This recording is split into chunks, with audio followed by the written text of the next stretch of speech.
So I'll be covering 10 short cases or the common spotters for the MBBS exam.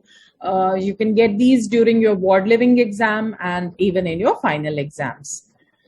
So the first case, if you look at the image, is that of a 60-year-old farmer who has a recurrent fleshy growth.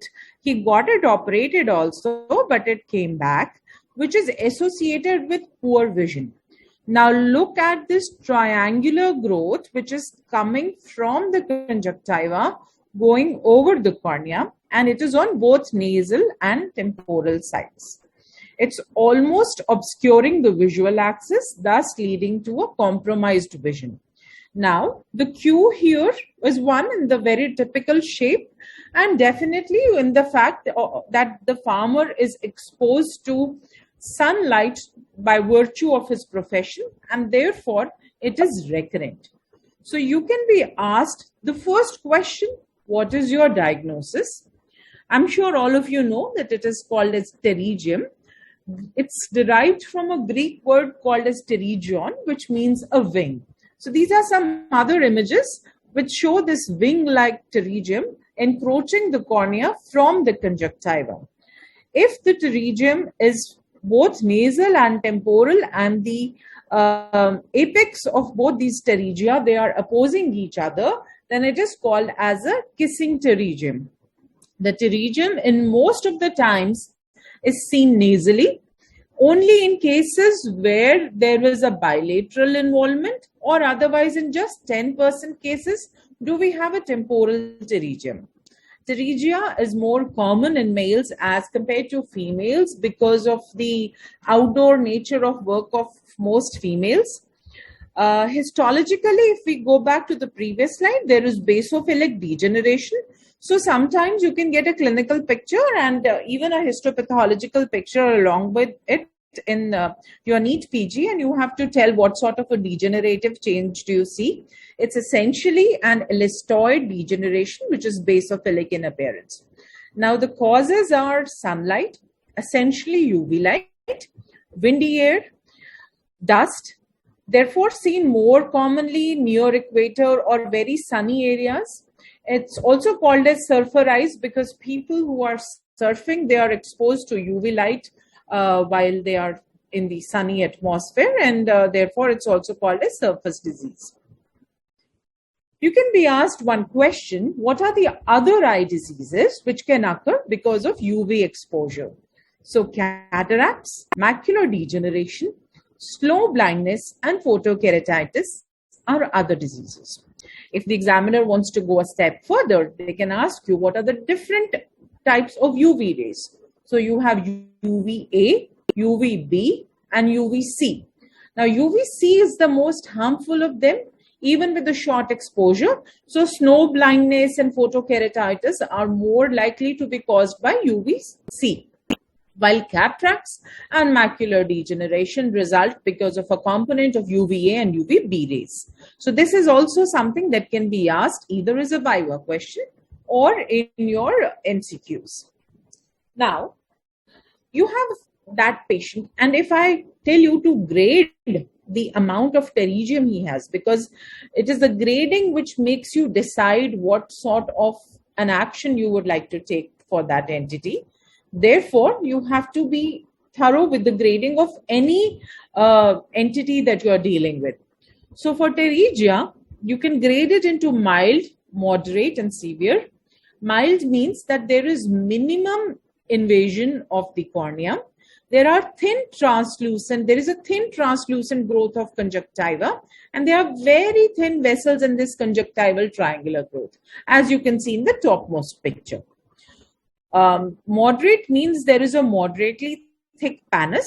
There are deeper vessels, but they are not very clearly visible, but there is a significant invasion of cornea, as you can see in the central image. And then comes the severe form, where you have a very thick fleshy growth which is almost covering the pupil and compromising the visual axis, and there is dense vascularization. So you can see this dense tuft of vessels which is there in the entire triangular fleshy growth. So mild, moderate, and severe. Essentially for mild forms we don't do anything. The only thing the patient will complain of is foreign body sensation. The smooth surface of the eyeball is disrupted by this corneal growth which is happening. So the tear film over this area, it breaks down very soon. So because of a shorter tear film breakup time, the patient tends to have dryness and poking of eyes. Therefore, to smoothen the surface in mild cases, we give artificial tears to these patients so that the ocular surface remains even and the patient does not have foreign body sensation. But for moderate and severe forms, we plan to do pterygium excision. Now, we'll be talking about the pterygium excision in the subsequent slide. Another question that is commonly asked even in your theory exam or in the viva is how to differentiate between pterygium and pseudo-pterygium. Now remember that pterygium is a degenerative process which occurs in elderly, unlike pseudo-pterygium, which is actually an inflammatory process and therefore can occur at any age. Pterygia are most common either nasally or temporally, therefore at 3 or 9 o'clock. And pseudo-pterygium, by virtue of the inflammatory membrane formation, can appear anywhere in the eye. Laterality is bilateral for pterygia, and usually since an inflammation involves one eye, so you will have a unilateral involvement. A pterygium can be stationary, progressive or regressive depending upon the amount of exposure to the UV light the person has. Pseudo-pterygium, once it has formed, remains stationary thereafter. There is something called as a probe test wherein you try and pass a small probe under this fleshy growth. Pterygium is very strongly adherent to the underlying sclera. Therefore, you will not be able to pass a probe underneath it and the glass rod cannot be pushed. Unlike in pseudo-pterygium where you will be able to freely pass a probe under the pseudo-pterygium. When you try and lift up a pterygium, it will bleed, but that would not be the case with pseudo-pterygium. Additionally, in pterygium, because it is adherent just at the corneal surface, sometimes because of the cellular activity, you can see iron deposit just at the apex of the pterygium, and this is called as Stocker's line. So you can get a MCQ question on Stocker's line, which is nothing but the position of the iron in the corneal epithelium, which is seen anterior to the head of the pterygium. So here, if you can see, there is brown deposit just at the head of the pterygium, and this is called as Stocker's line. When we come to the management, for patients who are going to continue working in sunny and windy places, we must tell them that they must wear sunglasses to prevent UV light exposure. Medically, as I mentioned, artificial tears can be given to smoothen the surface. But when it comes to the surgical management, we need to excise the pterygium, and to prevent its recurrence, we must cover the bare sclera that is formed after the excision with a conjunctival autograft. So what we do is we take conjunctiva from the superior part and we put it on the bare sclera that is there. The conjunctiva is a very loose tissue. It's quite redundant. So you can take out excess conjunctiva and patch it anywhere in the eye without making this area bare. So you can just pull it and cover the area, and here you can bring the autograft. In some recurrent cases, just like this one, we can use mitomycin C, which can prevent further recurrence. Instead of suturing this autograft, we can also use fibrin glue to stick the corneal the conjunctival autograft on the bare sclera. And sometimes, if we have a severe case of pterygium, which is very much adherent to the cornea, then when we remove the pterygium, we might have to do a lamellar keratoplasty, which is nothing but partial thickness corneal tissue, which needs to be put to reinforce the cornea from which the severe pterygium has been removed. Now, what are the indications of the surgery? I have a moderate grade pterygium, and to me it is nothing but just a cosmetic blemish, but still the doctor is insisting me. How does the doctor convince the patient to undergo a surgery? you get a keratometry done. Now, the place where there is pterygium, it is going to change the curvature of the cornea in that place and result in astigmatism. So if there is significant astigmatism, the patient is going to see distorted images. Visual axis involvement, as was seen in the case that I had shown you, the vision is going to drop. And some people can find the cosmetic reasons also big enough to get operated. And for those who wear contact lenses, then the pterygium can interfere with the fitting of contact lenses. So these are the 4 indications wherein the pterygium excision is justified. Else the patient can be kept under observation. This is a second case. You see, again, we have a small elevated yellow blister-like growth which is happening on the bulbar conjunctiva. This is a 40-year-old gentleman who complains of this yellowish growth in the right eye since 5 months, and he also resides in tropical area and has increased UV exposure by virtue of his work. So what do you think this is? This is not a pterygium. There is no triangular growth which is coming from the conjunctiva going up to the cornea. So this is definitely something else, but it is a conjunctival degenerative change. So the diagnosis is pinguecula. This is also benign like pterygium. It's derived from the word which is pinguis, which means fat. So it is composed of collagen and elastin and some fatty deposit. If it gets inflamed, it is called as pingueculitis, as you can see in this image. This was a small blister-like cystic growth, which has now excessive vascularization around it. Pingueculitis can be treated with low-dose steroids, but for pinguecula itself, if it is not inflamed, we don't really need to give any treatment unless it causes foreign body sensation to the patient. A question which the examiner can ask you is, what is the differential diagnosis of this condition?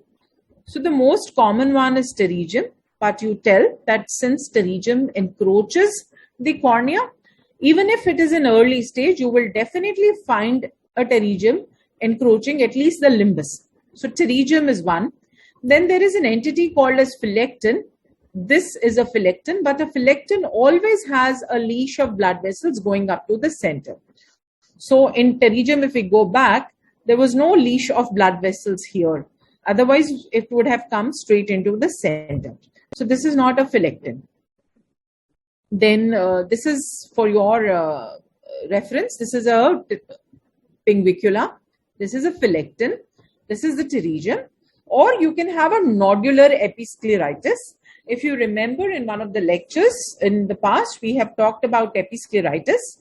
Episcleritis is usually seen in association with some systemic collagen vascular disorder, especially the nodular variety of episcleritis. But you see, there are so many angry looking blood vessels in a episcleritis, unlike a pinguecula. So this is a differential diagnosis of a pinguecula. Broadly, how to differentiate between a pterygium and a pinguecula?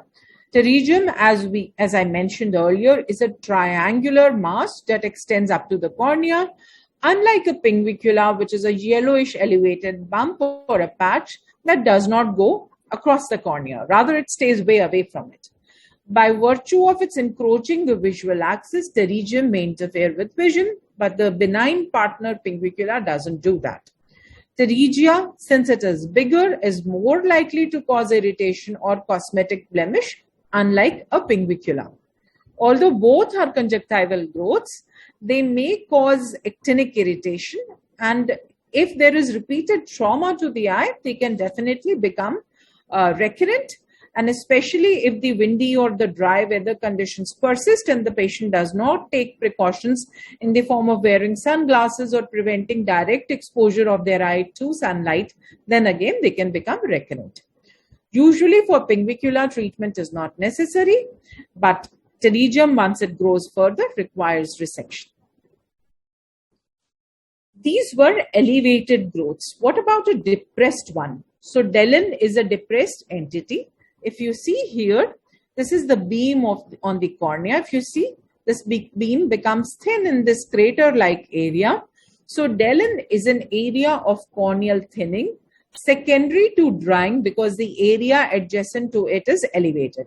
So say, for example, if in this area I had a suture and there was a suture granuloma, or if we had a pinguecula or a pterygium in this area, this would have been an elevated area. The tear film in this area would have been broken. So this adjacent area to that elevated area would be compromised in its lubrication and its supply of the tears. So it becomes dry, and by virtue of dryness, it becomes thinned out over a period of time, and this is called as Delin. So you can be asked an elevated conjunctival entity or a depressed conjunctival entity. Let's come to case number 3. So you might have seen many patients in the OPD, even they come from the medical OPD also. They have this elevated mass just next to their eyelids, and usually this is quite a bit of cosmetic blemish. So here we have a 65-year-old female who presented with bilateral yellowish flat lesions since 2 to 3 years over both her upper eyelids. So what is your diagnosis? This entity is called as Xanthelasma Palpebrum. These are yellowish papules or plaques, and they're caused by localized accumulation of lipid deposits. Females are more likely to have this condition, very commonly seen in 4th and 5th decades. Now, there is an underlying plasma lipid disorder in about half of these patients, which is caused by a lipoprotein or a apolipoprotein abnormality. So you can get a question, do all patients with Xanthelasma have a lipid disorder? No, it is just 50% of patients who have a lipid disorder. You can have a normolipidemic people. Normolipidemic people mean that they have a normal lipid profile, but they will not be elevated LDL or triglycerides, but they will have a low HDL. So don't stay focused on just triglycerides and LDL. Sometimes with the rest of the lipid profile being normal, if the HDL is low, these patients can still develop Xanthelasma. So we need to screen such patients for hyperlipidemia. Treatment is chemical peeling by trichloroacetic acetic acid. Some patients don't want a chemical peeling. They can undergo a carbon dioxide laser ablation or a Q-switched ND-YAG laser ablation. You can be asked about the full form for the ND-YAG. ND stands for neodymium, Y stands for yttrium, A for argon, and G for garnet. So you see, whenever you name an entity, you must know something about it. So whatever comes out of your mouth, you have to be sure that you can back it up. So ND-YAG, you can be asked a short form about this laser.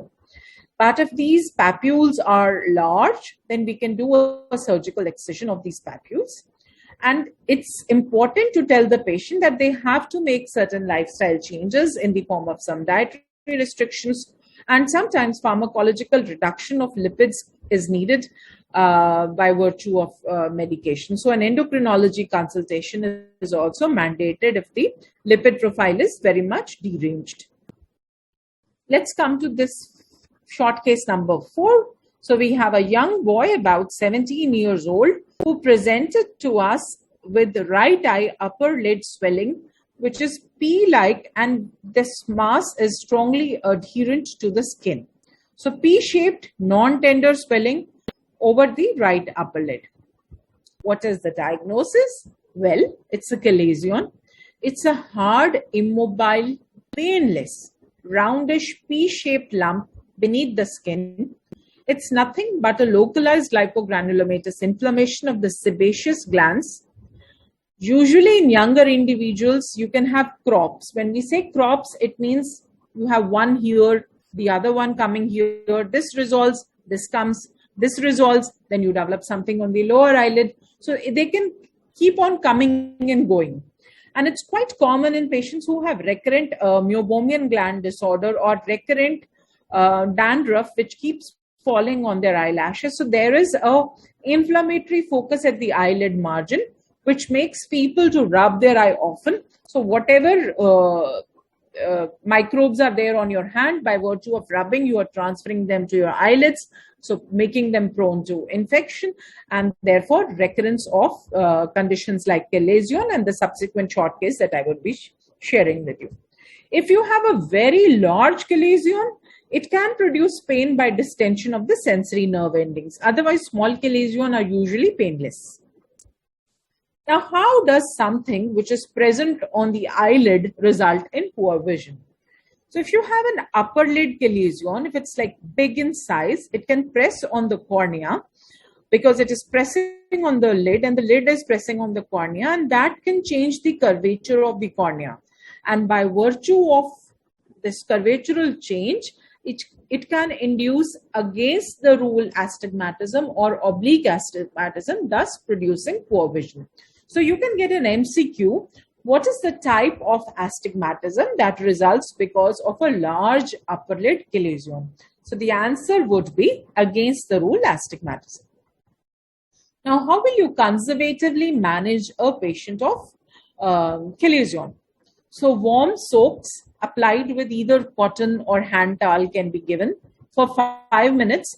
Now, warm soaks should be moist heat, not dry heat. So you tell the patient to take lukewarm water in a small bowl and put their gauze piece in it and put it over their eye for 5 minutes. This should be done at least 3 to 4 times a day. Lid hygiene is very, very important, and they should be told not to rub their eye often. So eyelashes should be clean along with the eye margin using a baby shampoo which is diluted with 1:1 water, and an earbud can be taken. We tell the patient to look in the mirror, close one eye and clean their eyelashes in vertical strokes using the earbud. Once they have done that, they need to take a clean gauze piece and clean the margin of the eyelid margin. And this should be done at least twice a day. And when they do this lid scrubbing at bedtime, they must apply an antibiotic steroid ointment at bedtime. Now, ointments usually make the vision hazy. So when the patient gets up in the morning, they might find the vision to be a little hazy. So always tell them, when you get up in the morning, clean your eyelid margin with lukewarm water and cotton. And if the chalazia are recurrent, then oral doxycycline can be given for a week to break the cycle. The cycle usually breaks if the patient changes their habit of repeated rubbing of the eyes. But if the chalazion does not resolve to the above mentioned techniques, we can do incision and curettage. So this is a chalazion clamp, which is asked in your viva when you are shown surgical instruments, and this is a chalazion scoop. So even in your surgical instrument viva, you can be asked about chalazion. So this is a screw which acts like a hemostat, and you put this ring on the inside at the most prominent part of the chalazia. Then you give a vertical incision and then scoop out the contents. We never give a horizontal incision, otherwise we'll cut all the Myobromian gland ducts. So you can be always asked what type of an incision is given and why it is given like that. Coming to the next case, which is usually confused with chalazia by many students. So here we have a young 10-year-old boy who has very painful eyelid, and you can see that there is a small pus point, and this small lesion is very much inflamed. Unlike the previous case, there is tenderness and there is pain. So what is this? This is a stye, which is a suppurative inflammation of infected eyelash follicles and surrounding sebaceous, that is the Zeiss gland, and the apocrine glands, that is the Moll glands. Usually it is a staphylococcal infection, and it may be associated with staphylococcal blepharitis. So you can see sometimes there will be dandruff-like deposits even on the eyelashes. It is also a complication of acne, and it is usually seen more common in children and teenagers and can be recurrent. So how do you manage? The moist, warm, compressed part is the same as that of chalazion. What the heat does it causes vasodilatation, and it makes this pus point become pointing, and this tends to burst and allowing spontaneous drainage of the stye. If that does not happen and you see that there is an eyelash somewhere close to the stye, just pull out the eyelash using an epilation forceps, and that through that follicle, the pus will drain out. If that does not happen, then we give an oral antibiotic, or if it has burst, then an antibiotic ointment can be given. So the common question that is usually asked is, what is the difference between stye and chalazion? Stye is usually seen in children and teenagers, while chalazion is more common in adults. Stye is an inflammation of infected follicles, glands of Zeiss and glands of Moll. So you can get an MCQ, which glands are involved in stye. So it's the glands of Zeiss and Moll. While in chalazion, we have the Myobromian gland involvement. As you saw in the image, it was the lid margin which was involved in stye, while chalazion was away from the lid margin. Stye is painful and tender, unlike its counterpart, chalazion. Chalazion, unless until it is very large and it distends the sensory nerve endings, is usually painless. So for stye, we need just conservative management, most of the times with heat and sometimes with an antibiotic, it just resolves. While for chalazion, we have to resort to incision and curettage in nearly 60% of cases. The other terminology used for these is internal and external hordeolum, and many a times students get confused. So when the stye is present a little towards the inner side of the lid margin, it is called as internal hordeolum, and it is involving Myobromian glands in such cases.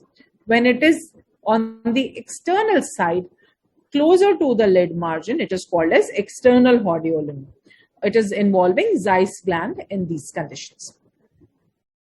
So which of individuals are at risk of developing stye and chalazion? So anyone can get a stye or chalazion, but especially those who have blepharitis or who have had a stye or chalazion before are more likely to get it.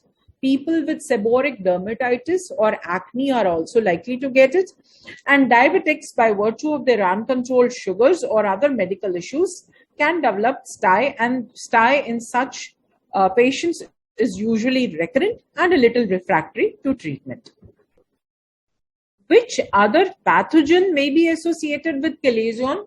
Demodex folliculorum is nothing but the lice at the root of the hair of the eyelashes. So this is also very notorious for causing chalazion, recurrent chalazion. So eyelid hygiene is very, very important, and therefore we tell the patients to use eyelid scrubbing with any baby shampoo diluted with water.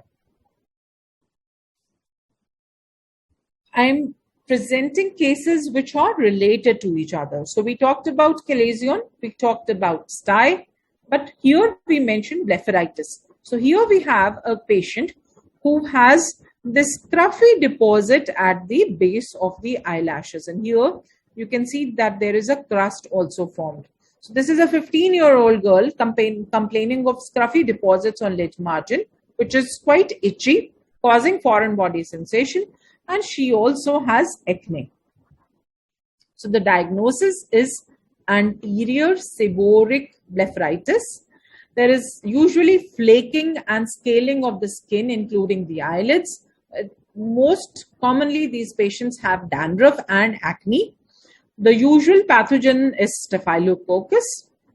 You can be asked a question, if you see a patient with blepharitis, where else will you find changes in the face? So the dandruff usually falls on the forehead and the nose. So the T-zone is what is relevant. So we might find some acne on the forehead, some around the nose. So it is the T-zone that must always be looked in patients with dandruff and anterior blepharitis. What is posterior blepharitis? Posterior blepharitis is involvement of Myobromian glands, which is caused by irregular production of oil in the eyelids. So it's also called as Myobromian blepharitis. Usually, the patient has dry, exposed inner surface of the Myobromian gland canal, which makes for a good breeding ground for bacteria. And patients like rosacea or dandruff, as I had already mentioned, are also prone to develop posterior blepharitis.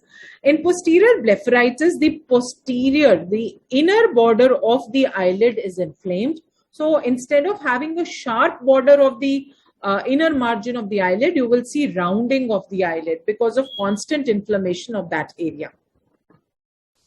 Another type of blepharitis, you see in the previous case, there was a dry appearance of the deposit that was there. But here we have wet, matted roots of eyelashes. So we have a 20-year-old female who reported with matty eyelashes with discharge and small ulcers at the roots of eyelashes following application of mascara, which was old. So what is the diagnosis? The diagnosis is ulcerative anterior blepharitis. Now, old makeup is a good breeding ground for pathogens. So they lead to infectious blepharitis in such patients. You can be asked about differentiation between infectious blepharitis, seborrheic blepharitis, and Myobromian gland dysfunction. Both infectious or ulcerative and seborrheic forms are anteriorly involving, while Myobromian gland dysfunction is involving the posterior part of eyelid. Loss of eyelashes is frequent in infectious form and it is rare in seborrheic, and there is no loss of eyelashes in the Myobromian gland dysfunction. In seborrheic form, we have oily or greasy lid margin. We find scales and matted crust and some discharge in infectious form. Lid ulceration is common in infectious form, while it is not there in the other two. We can also have associated papillary conjunctivitis in the anterior infectious form, or follicular and papillary tarsal reaction in seborrheic form. The keratitis, that is the involvement of cornea, can be seen in the form of inferior punctate erosions in the infectious form. We can also see this in the seborrheic form and the Myobromian gland form. Tear film is disrupted in all the three. The systemic involvement is more common in Myobromian gland dysfunction vis-a-vis the other two forms. This is a question that can be asked. So what causes blepharitis, or what causes Stye, Chalazion, squamous blepharitis, seborrheic blepharitis, infectious blepharitis? It is a poor eyelid hygiene.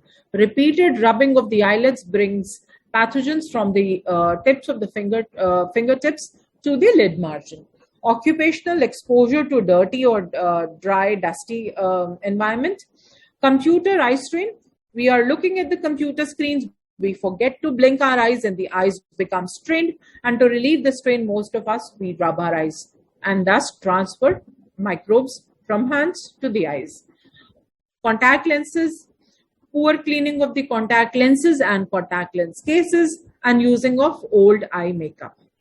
How do we manage that? I've already shown you how we do eyelid scrubbing with baby shampoo and an earbud. We need to do that. Hand hygiene, warm compresses, and topical antibiotics, they form the main management profile. Coming to case number 8, you can see these large, round, paving stone like growths on the palpebral conjunctiva of the upper lid. So we have a 20-year-old boy who complains of intense itching associated with clear watery discharge and redness, and this young boy has been using contact lenses since past 2 years. What is your diagnosis? You look at these large papillae. So the diagnosis is giant papillary conjunctivitis. The clue was there in the contact lens use.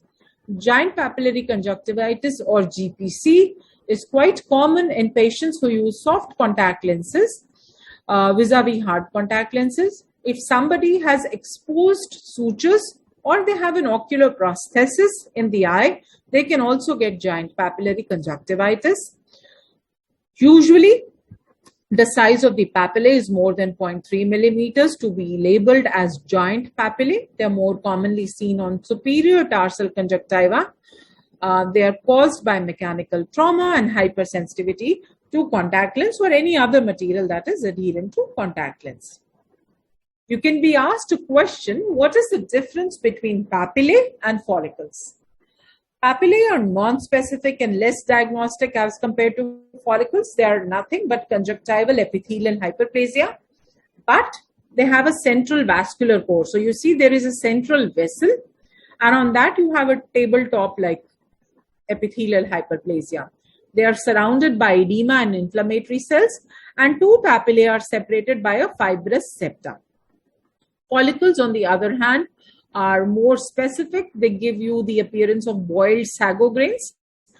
Sago grains are sabudana, if you all have seen it during Navratra times. So boiled sago grain appearance is very typical of follicles. They're usually found in the lower tarsal conjunctiva. Papillae, if you remember, are quite commonly seen in the upper tarsal area. Follicles are nothing but they have a lymphoid collection with its own germinal center. There is no vascular element in this. They are quite common with viral infections or chlamydal infections. So you can be asked, what are the causes of red eye in a contact lens wearer? A contact lens wearer can have corneal ulcer. They can have allergy to a contact lens solution. They can have giant papillary conjunctivitis, or if the contact lenses have become old, they also start causing redness. And sometimes when you're trying to fit in your contact lens, you can accidentally abrade the cornea, and corneal abrasion can result in redness. So these are some of the causes which result in red eye following contact lens use. What is the treatment of giant papillary conjunctivitis? Well, obviously we discontinue to wear the culprit, that is the contact lens. We need to improve the contact lens hygiene. You need to clean the lens properly and the case of the contact lens after each use. You must discard old contact lenses. RGP stands for rigid gas permeable contact lenses, and they are used in conditions like keratoconus. So sometimes if the RGP is not well fitted, the margin of the contact lens can constantly rub along the palpebral conjunctiva and result in GPC. So you need to get a refitting done by the contact lens specialist. Daily wear disposable contact lenses are preferable, and to resolve this, topical steroids and mast cell stabilizers are given. But if there is no response to topical treatment, then sometimes these joint papillae need to be excised, and sometimes we even need to give a subtarsal injection of steroids such as triamcinolone acetate. Case number 9, the penultimate case.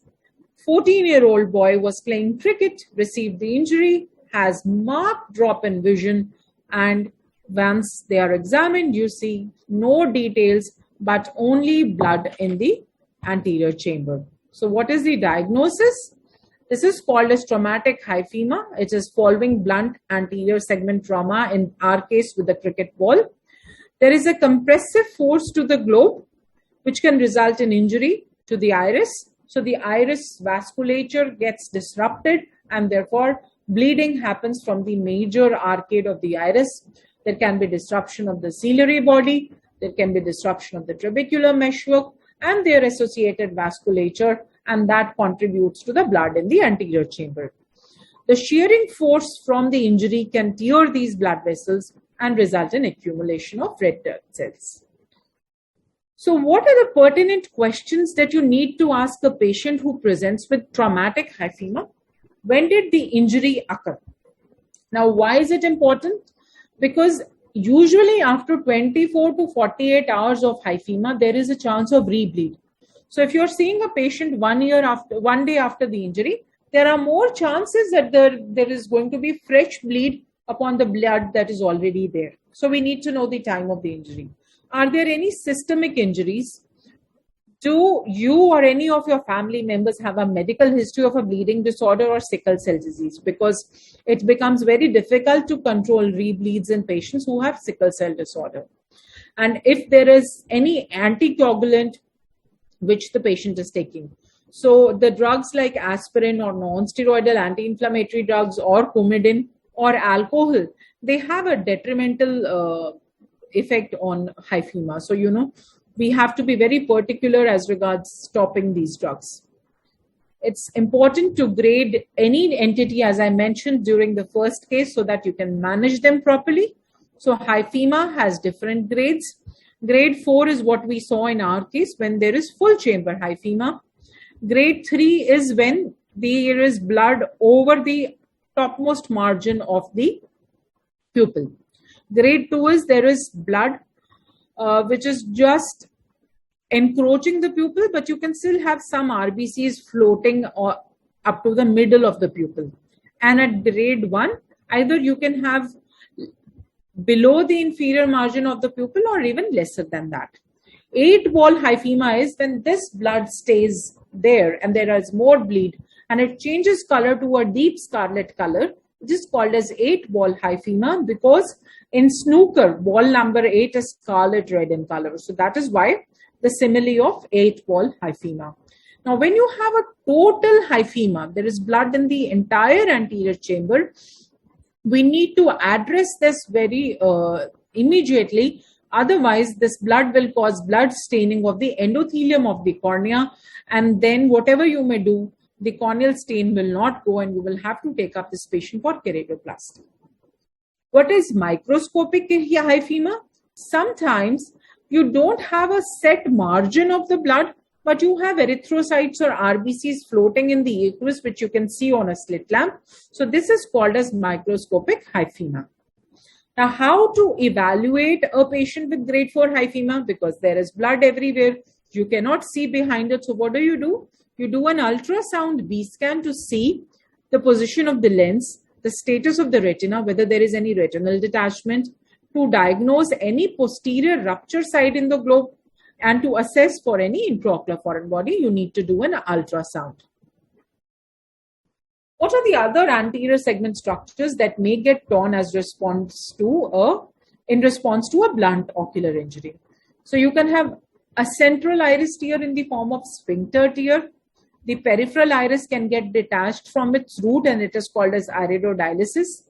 There can be anterior ciliary body which can be disrupted, and this is called as angle recession. You can have cyclodialysis, which is nothing but separation of ciliary body from the scleral spur. The trabecular meshwork can get torn. The zonules of the lens can get torn, and that can result in the subluxation of the lens.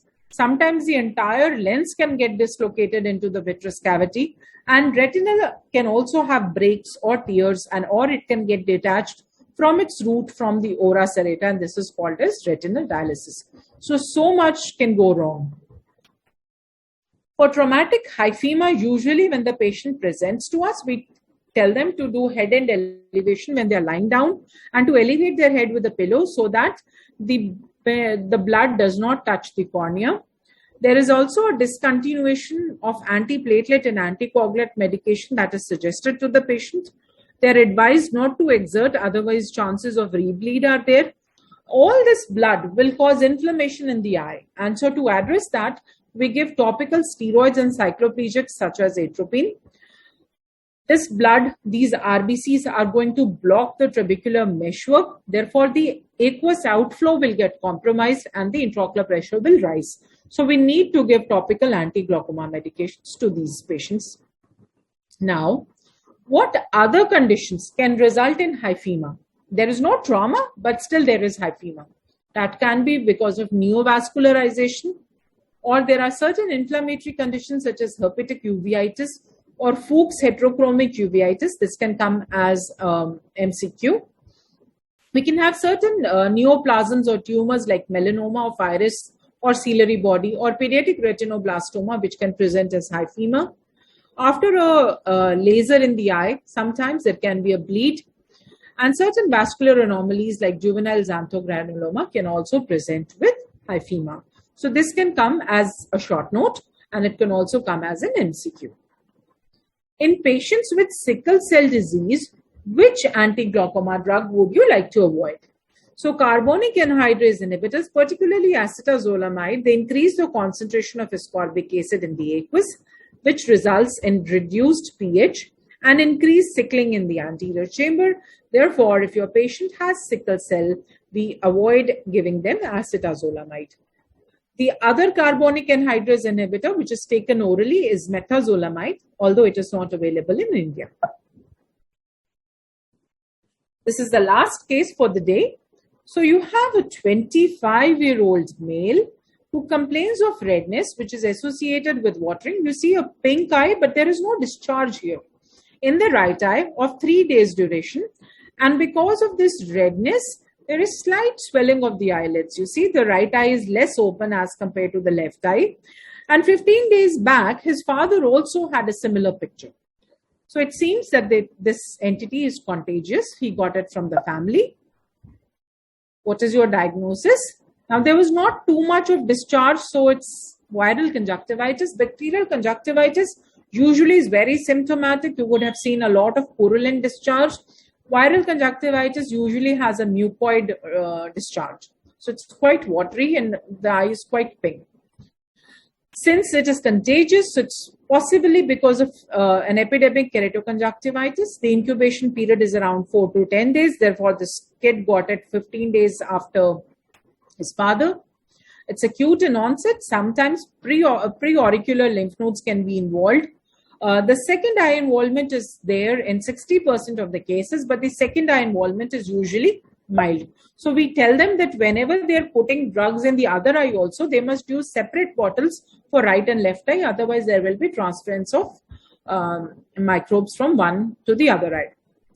So the question which is commonly asked is, how will you differentiate between bacterial and viral conjunctivitis? Bacterial is very, very symptomatic. So you will have marked congestion, marked chemosis. Sometimes you can have subconjunctival hemorrhages. When you evert the palpebral conjunctiva of the upper lid, you can see punctate hemorrhages. The discharge would be more purulent or mucopurulent. You can have pseudomembrane formation. There will be preauricular lymph nodes, but they are less likely to be enlarged as compared to in viral conjunctivitis. Viral conjunctivitis, on the other hand, will have more pink eye appearance rather than red. The chemosis is very little in these cases. The discharge is usually watery. There are no papillae formation. Pseudomembrane can form in these cases, but lesser than bacterial forms.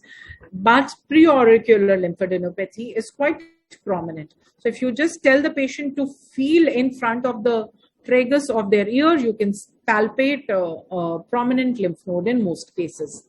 Usually, conjunctivitis is self-limiting. In order to make the patient comfortable, to relieve itching and watering and to reduce redness, cold compresses with an ice cube are advised because it causes vasoconstriction and less release of histamine in the local area. Topical steroids are given only if there is membrane formation or the inflammation is very severe, or if the cornea is getting involved. So if the visual acuity is diminished by keratoconjunctivitis, we start with topical steroids. Otherwise, in order to prevent a secondary bacterial infection, we just give topical antibiotics. Steroids, they don't shorten the natural course of the disease. It doesn't mean that the conjunctivitis will go away in 3 days. But what they do is they suppress the inflammation and make the patient more comfortable. So you can be asked to tell some causes of red eye. Some common causes of red eye include episcleritis, scleritis, corneal diseases such as keratitis, anterior uveitis or anterior iridocyclitis, acute angle closure glaucoma, any ocular trauma, or severe blepharitis that can also lead to red eye. What is the difference between conjunctival and circumcorneal congestion?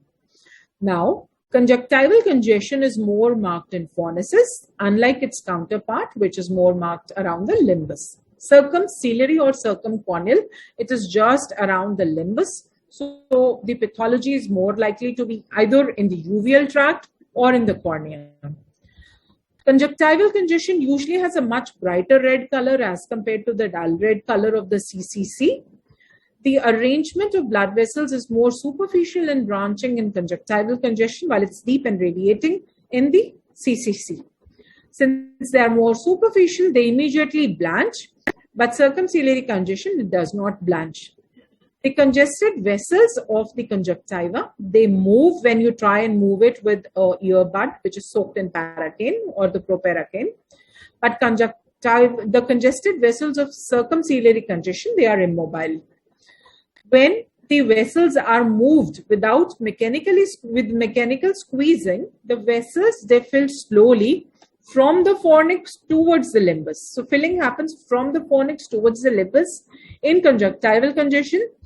It's the other way around in circumciliary congestion. The vessels fill rapidly from limbus towards the fornix.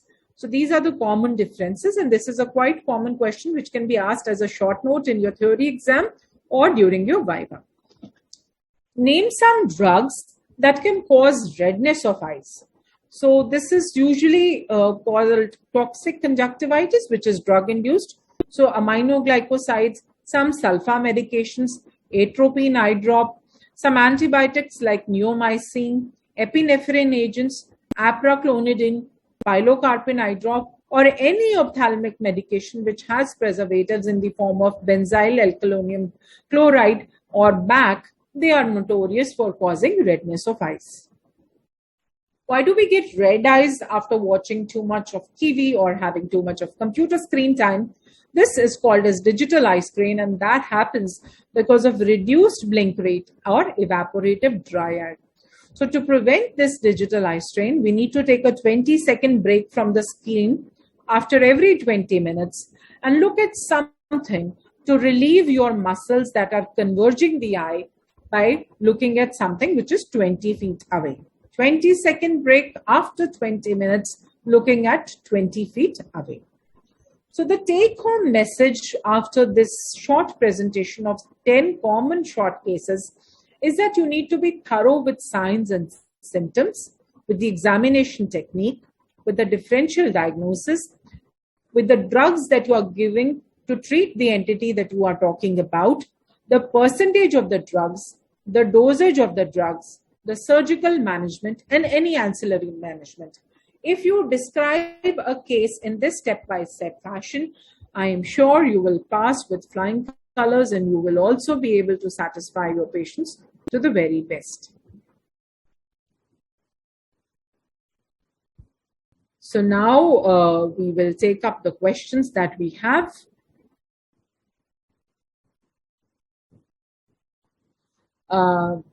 Somebody has asked me to explain Delin once again. So if we have, say, a nodule here, and then we have the adjoining conjunctiva. Because of this nodule, the tear film over this is breaking up. If the tear film breaks up, this adjoining part is not getting nutrition by that tear film.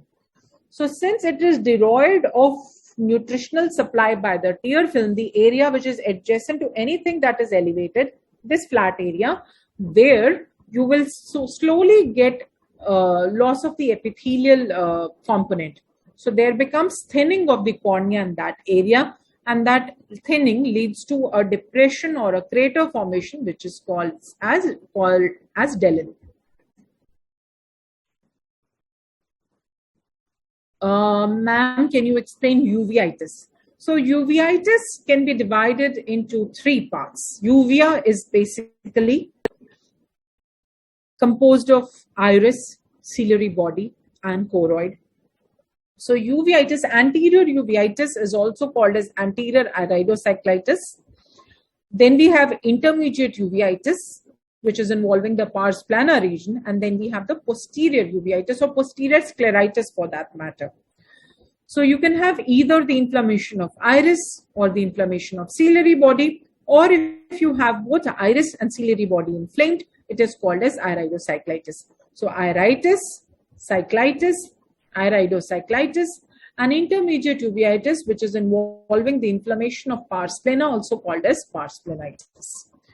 Whenever we have uveitis, we have inflammation in the form of circumciliary congestion. We also have a cellular reaction in the form of cells and flare in the anterior chamber, and this warrants exploration into the cause of this uveitis. Anterior uveitis most of the times is idiopathic, but many a times you can have a systemic collagen vascular disorder which can lead to uveitis. So that requires more explanation into the cause.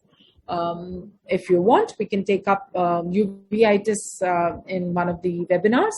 But if you have attended my previous webinar, I have taken up some MCQ questions in the previous webinar, and many of them are on uveitis. And I've talked about cells, flare, and classification in the prior webinar. So, you can just go back and have a look on YouTube. Can a diploma in optometry student see cases of ophthalmology? Of course. The optometry students definitely can see ophthalmology cases. And many a times in primary healthcare centers or secondary healthcare centers, optometry faculty or the optometry staff, they are the first ones to come and encounter of the patient, and they are the ones to pick up the disease entity, and they refer the patient to an ophthalmologist. So, of course, an optometry student can see cases of ophthalmology. The next question is, since the use of carbonic anhydrase inhibitors is avoided in treatment of glaucoma in patients with sickle cell, what is the best class of drugs to be used with such treatment? If the pressure is somewhere in the range of 30s, we can manage it with topical anti-glaucoma drugs. So prostaglandins, timolol, and brimonidine can be given. But if the pressures are very high and you have to control the pressure, say if they're in the tune of 50 or 60, then you can give intravenous mannitol in such cases and then eventually plan surgery. But even surgery needs to be done after clearance with the physician, because there are chances of rebleed on table. So that has to be taken in account. Thank you, Dr. Sharvari, for the compliment. Okay, so Dr. Sharvari has a question that there is a 50-year-old female patient. Whenever she cleans fans at home, the dust causes her eyes to swell every time. What can be the cause for this to occur frequently? I'm sure the answer is in the question itself. Probably she has dust allergy. I think she can wear protective glasses while she's cleaning the fan to avoid direct exposure to dust, and to wash her hands afterwards to provide any sort of contact of this dust or microbes from this cleaning, and I'm sure that will help. Ma'am, could you please explain 8-ball hyphema? Now, 8-ball, the ball number 8 on the snooker table or the pool table is very dark red or scarlet red in color. When the blood in the anterior chamber is long standing, it changes its color. Sometimes it can become khaki color, and sometimes you can have a dark red color. When there is full chamber hyphema, which is dark red in color, it is called as 8-ball hyphema because it looks very similar to ball number 8. How do we differentiate between bacterial, viral, and fungal conjunctivitis? Well, fungal conjunctivitis is not an entity as such. Fungal corneal ulcer with associated conjunctival inflammation is there, and that's a different entity entirely. And I did talk about the differentiation of bacterial and viral conjunctivitis in one of the slides.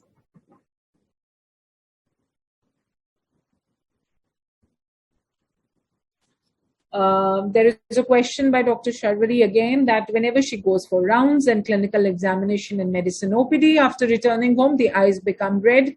What can be this? What can be this condition? Well, we are exposed to a lot of pathogens in the hospital.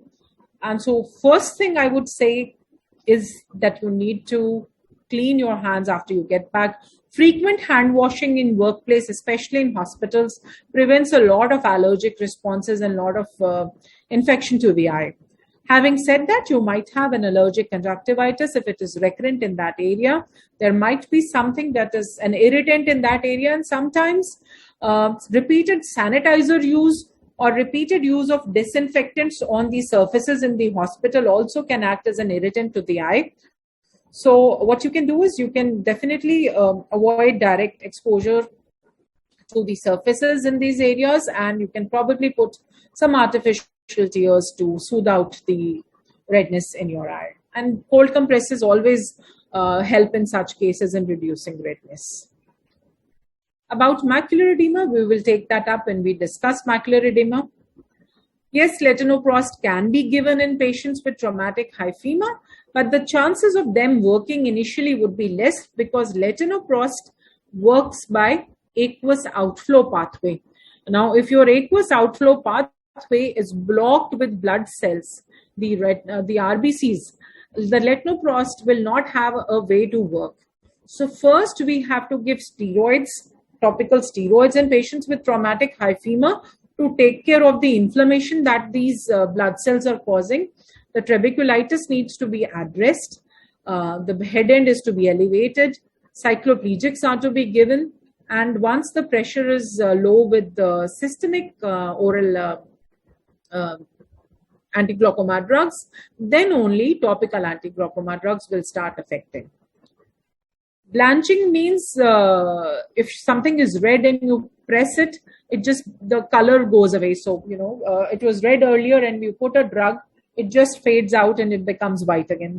That's what blanching means. Well, that addresses most of the questions, and